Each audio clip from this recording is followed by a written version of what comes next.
Good morning, YouTube land, and this is Exploring the Ka, and I am your host, Torah Castaldo, and I'm driving through the mountains, and this is Drive Time Morning Shaman videos.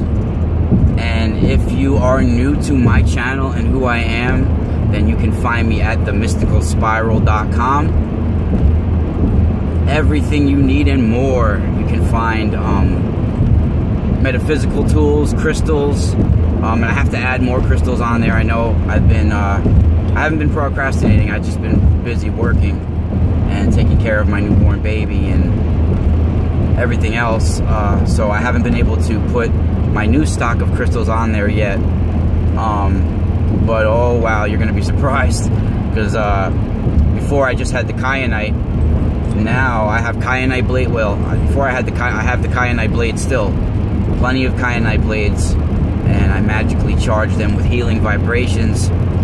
And now I have quartz phantom generators. I have golden healer clusters, amazing clusters. I have amethyst clusters. I have all sorts of amethyst wands, dodecadrons, spheres, clusters. Some amazing amethyst clusters. I have one that's over $100. It's a huge amethyst cluster.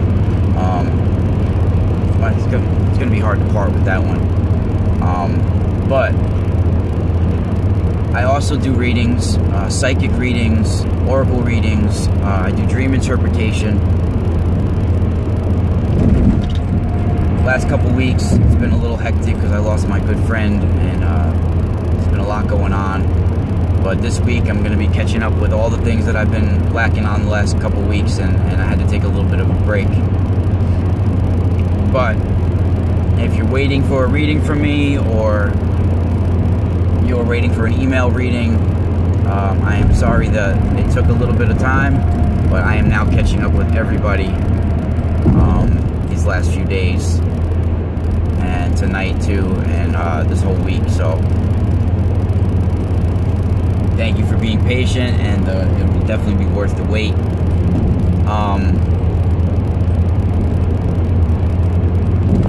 I want to try to get more subscribers, not only to my Patreon, but to my TFR radio show. I do a free radio show for everybody, but if you want the archives to my show and every other show on Truth Frequency Radio, which is thousands of shows in their archives, and I think there's like 35 or 36 radio shows, and each show has hundreds and hundreds of archives, most of them.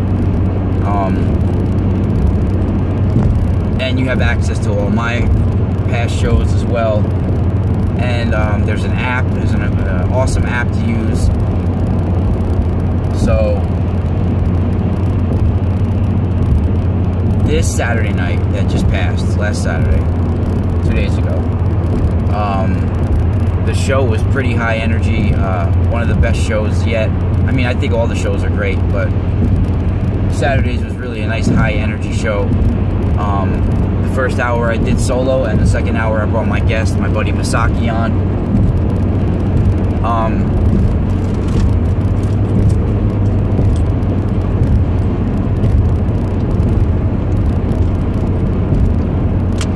I've been researching Kabbalah for many, many years. In fact, all aspects of mysticism, shamanism, I've researched pretty much. I'm not saying I practice all of these things or believe in all of them, but I'm highly intrigued by all of them. Let's put it that way. And the more I learn about every aspect of different cultures of shamanism, the more I understand the culture I'm from.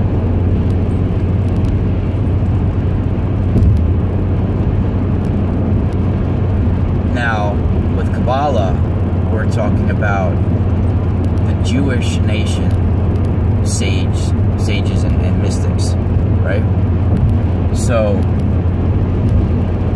there are certain sections of of all communities.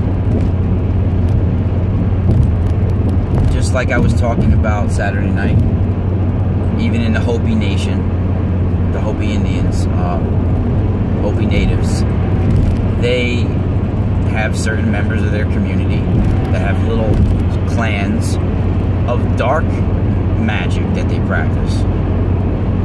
They don't consider it dark. They can just consider it their way of life. But what I mean by dark is where you manipulate the elements and the consciousness of others to get your desired request. Now, if we think about it, all religions are practicing witchcraft in a way. Most. Okay? Even rosary beads, right? Each different bead is a different prayer, a different mantra, a different spell, where you repeat the same words over again for a desired effect. Even if you're praying, please take care of my uncle, he's sick. Please take care of my uncle. Please take care.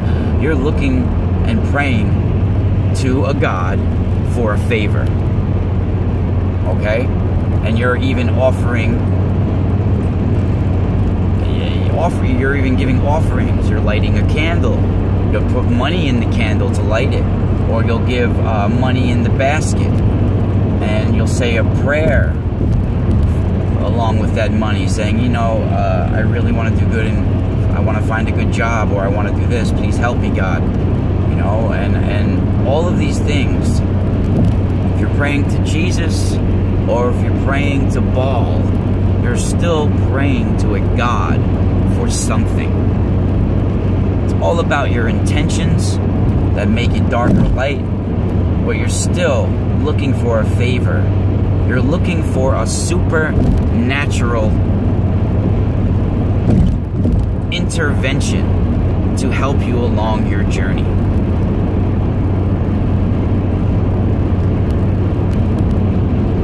All of this is examples of witchcraft.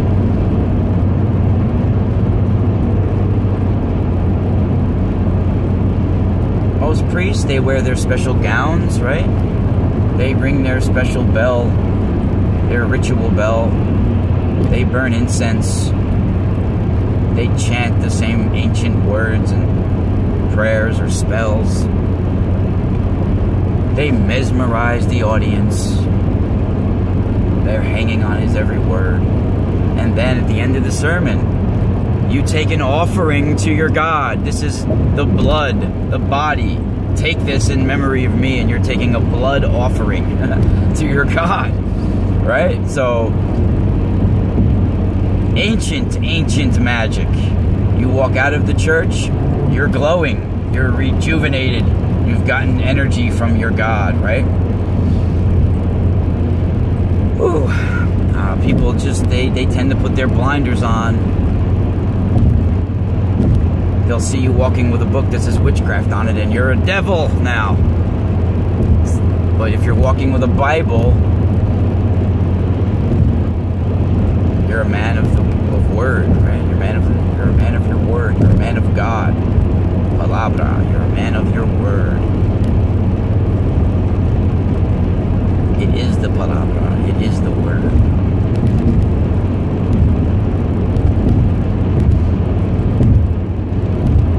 So certain parts of Kabbalah are more radical than others, right?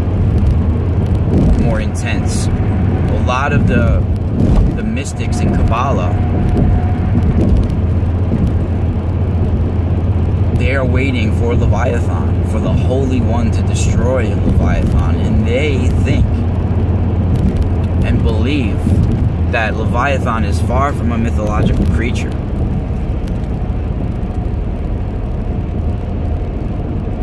That he actually contains the hidden Torah code within its skin. That it has some sort of information within its skin. And I always said Leviathan is some sort of thing, like some kind of machine, artificial intelligence machine, like a dragon coming out of the cosmic sea, coming out of another dimension. And these Kabbalists, they want the skin of Leviathan because they feel there's hidden information and secret codes within the skin. And they believe that the Holy One is going to place the skin of Leviathan all over the walls of Jerusalem. And it will shine bright.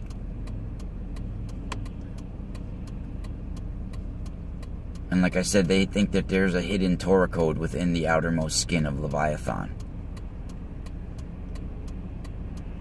A higher dimensional understanding. They think that the Leviathan is another name for a higher dimensional understanding. And they have the Feast of Leviathan, where they do rituals and prayers in preparation for this great beast. Now, I want to do a show about the Garden of Eden. I know people have beat that topic with a dead horse, but more not just about the Garden of Eden, but what Adam is. And Adam, I think, is a race, is us, right? It's man, the Adam. Now, I think when we were able to, our race, where we were sort of an astral race, a being of light first, and when we had access to this higher dimensional understanding, our higher selves in tune with it all, the creator beings didn't like this, so they wanted us to be able to go through some kind of spiritual lessons. You have to achieve something and be a certain person to get this information. You have to go through a certain school and actually be prepared and actually, you know, be strong enough for this information. So they created this earth school, this physical plane. And I think that's when physical plane began, when Adam took this information, when man got this information. And now it's a school, but now the school has been corrupted. And I'm going to run out of time. I got to go inside.